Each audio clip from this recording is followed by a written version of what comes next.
Next on stage is Giselle Carr. She has been working tirelessly to support the fight against climate change through her roles at Stardust Life Center Design and Climate Designers.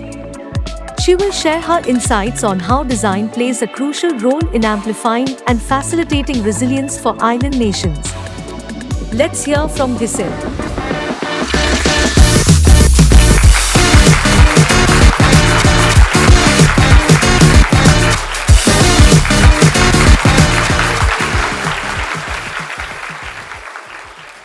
Absolutely thrilled to be with you today to speak to you about wild resilience, sustainability learnings from islands. I'd like to share my screen with you and take you through a few materials.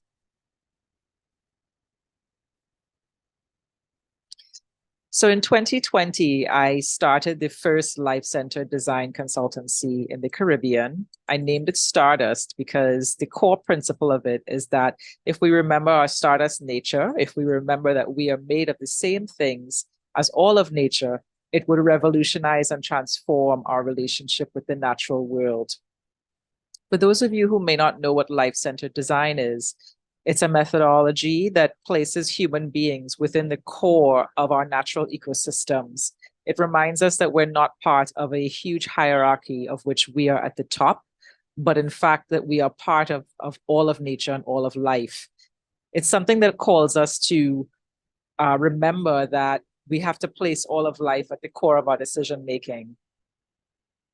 And funnily enough, islands as a biodiversity powerhouse of the world are actually the perfect place to study and to experiment with life-centered design because there's so much nature all around us, right? There's incredible biodiversity, and in some cases, it's more than most places in the world.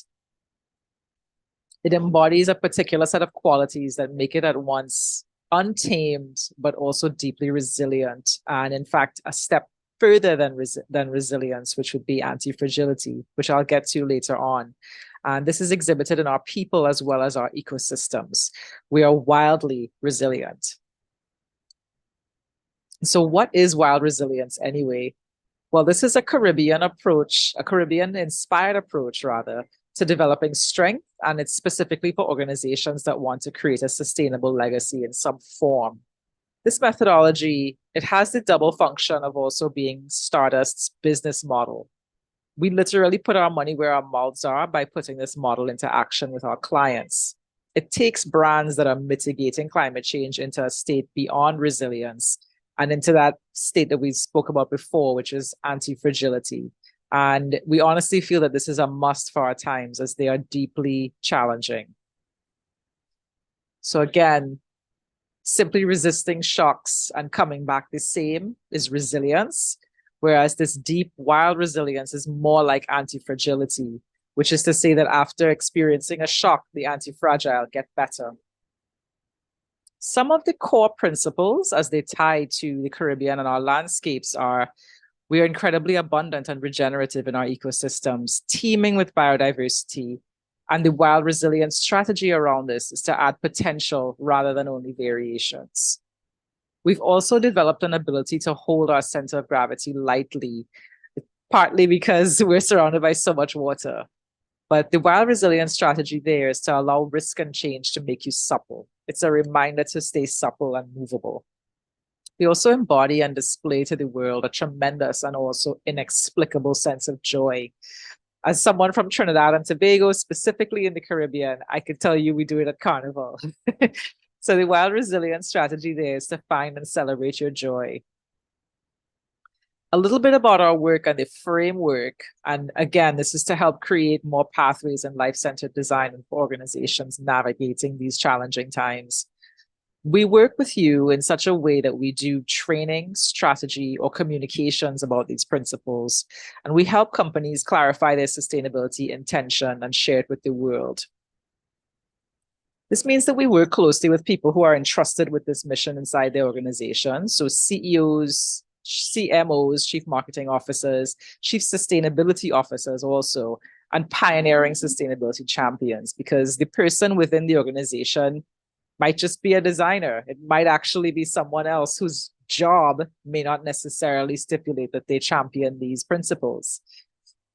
but we are in it for legacy creation. And the point of having things like brand strategy and communications, especially at the end, but baked in, is that these services build on each other and create a massive sea change over time. When an industry leader creates a strong brand proposition and comes into the market with it, the entire industry shifts, the entire market shifts. And so the goal of this is really to create and catalyze those big changes that the world so needs right now. A client case study that I'd like to take you through, an example recently that we did. We worked with this incredible British Virgin Islands college that was creating a campaign within the Caribbean region and globally around their vocational coursework. But the thing about their vocational coursework was that it was focused on blue economy strategy, because that's part of their policy level strategy. And so when we worked with them, we uncovered these truths and some of these very, very, very fascinating stories of their students, as well as their faculty, as well as their alums. This included things like mangrove restoration. It included things like understanding how their marine economy their blue economy could be impacted by things like boating and shipping and so on, and how that they could reduce and eliminate negative impacts on their ecosystems, their marine ecosystems especially. One person from that project really stands out to me, this alum, who is in fact a formerly incarcerated person who decided to go back to school after coming out and learning renewable energy technology. And as you could see in the photo there, he is in Virgin Gorda installing some of the most cutting edge, hurricane resilient solar energy panels in the world. So this technology is actually Austrian. It's called a solar flower. But what it is a hurricane resilient solar technology. So in fact, those beautiful solar flowers fold up into a vertical structure during a storm. They're quite incredible. And in fact, this is especially relevant for this particular client because the British Virgin Islands has been slammed by some terrible, terrible hurricanes in the past. So this was their way of coming back stronger. What's also fascinating about this story is that this young man has decided to go back into the prison system and train and rehabilitate other persons in there to come out and work within this industry with him and to extend the reach of this renewable energy technology. So now that I've shared the model with you, as well as a few insights into life in the Caribbean and ways that design creates pathways for the future, I want to share these questions with you, a reflection for you wherever you are. What's special about the place where you live?